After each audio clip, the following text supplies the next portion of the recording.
ജോലി, പഠനം, ജീവിതത്തിലെ മറ്റു പല തിരക്കുകൾ ഇവയ്ക്കൊക്കെ പ്രാധാന്യം കൊടുക്കുമ്പോൾ ആളുകൾ മാറ്റിവെക്കുന്ന ഒന്നാണ് ഉറക്കം. 5-6 മണിക്കൂർ ഉറക്കം കൊണ്ട് വലിയ പ്രശ്നമില്ലാതെ കടന്നു പോകാൻ കഴിയുമെന്നാണ് നമ്മളൊക്കെ വിശ്വസിക്കുന്നത്. എന്നാൽ 6 മണിക്കൂറിൽ താഴെ ഉറങ്ങുമ്പോൾ ശരീരത്തിന് സംഭവിക്കുന്ന ദോഷങ്ങൾ ഭീകരമാണ്. പ്രധാനമായും ശരീരത്തിലെ പല ഹോർമോൺ നിയന്ത്രണങ്ങളും മാറാൻ തുടങ്ങും. ഉറക്കക്കുറവ് പ്രീ ഡയബറ്റിസ് അല്ലെങ്കിൽ ടൈപ്പ് 2 പ്രമേഹം വരാനുള്ള സാധ്യത ഇരട്ടിയാക്കുന്നു. അമിതവണ്ണം ഉണ്ടാവാനുള്ള സാധ്യത ഏറെ കൂടുതലാണ്. മറ്റൊരു പ്രധാന പ്രശ്നം ഹൃദയ സംബന്ധമായ അപകട സാധ്യതകൾ വർദ്ധിപ്പിക്കും എന്നതാണ്. 7 മണിക്കൂറിൽ താഴെ ഉറങ്ങുന്നത് തലകറക്കം, ഉയർന്ന സ്ട്രെസ് ഹോർമോണുകളുടെ അളവ്, നീർവീക്കം എന്നിവയ്ക്കുള്ള സാധ്യതയും വർദ്ധിക്കും. ഇവയെല്ലാം ഹൃദയത്തെയും രക്തക്കുഴലുകളെയും തകരാറിലാക്കും. ഉറക്കക്കുറവ് ശരീരത്തെ മാത്രമല്ല തലച്ചോറിനെയും ബാധിക്കുന്നു.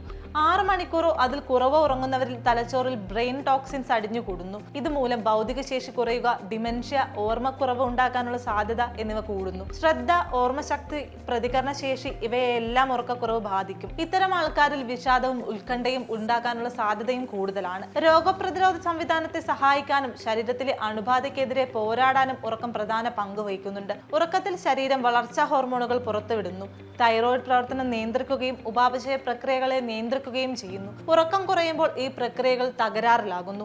ഉറക്കത്തിന്റെ ദൈർഘ്യവും മരണനിരക്കും തമ്മിൽ വളരെയധികം ബന്ധമുണ്ട്. 5 മണിക്കൂറോ അതിൽ കുറവോ ഉറങ്ങുന്നവരിൽ 7 മണിക്കൂർ ഉറങ്ങുന്നവരെ വെച്ച് നോക്കുമ്പോൾ മരണസാധ്യത 15% കൂടുതലാണ്. ദീർഘകാല ആരോഗ്യ അപകടങ്ങൾക്ക് പുറമെ കുറഞ്ഞ ഉറക്കം നിങ്ങളുടെ ദൈനംദിന പ്രവർത്തനങ്ങളെയും ബാധിക്കുന്നു. ക്ഷീണം, ചിന്തകളിലെ മങ്ങൽ, തീരുമാനമെടുക്കാനുള്ള ബുദ്ധിമുട്ടുകൾ എന്നിവയെല്ലാം ഉണ്ടാക്കുന്നു. ശരീരം സമ്മർദ്ദത്തിലായതുകൊണ്ട് ആളുകൾ കഫീൻ പോലെയുള്ള ഉത്തേജകങ്ങളെ ആശ്രയിച്ചേക്കാം. അത് വീണ്ടും കൂടുതൽ അപകടങ്ങളിലേക്ക് നയിക്കുകയാണ് ചെയ്യുക. പതിവായി 6 മണിക്കൂറിൽ താഴെ ഉറങ്ങുന്നവരാണെങ്കിൽ ആദ്യം ശ്രദ്ധിച്ചില്ലെങ്കിൽ മാസങ്ങളും വർഷങ്ങളും കഴിയുമ്പോൾ ഇതിന്റെ പരിണിതഫലമായി അമിതഭാരം, പ്രമേഹം, ഹൃദ്രോഗം, മാനസികാവസ്ഥയിലെ പ്രശ്നങ്ങൾ, ഓർമ്മക്കുറവ് എന്നിവയ്ക്ക് കാരണമാകാം. അതുകൊണ്ട് ഉറക്കത്തിന് കൃത്യമായ ഒരു പാറ്റേൺ ഉണ്ടാക്കുകയും ആരോഗ്യകരമായ ഉറക്കത്തിനുള്ള സാഹചര്യം സൃഷ്ടിക്കുകയും ചെയ്യുക.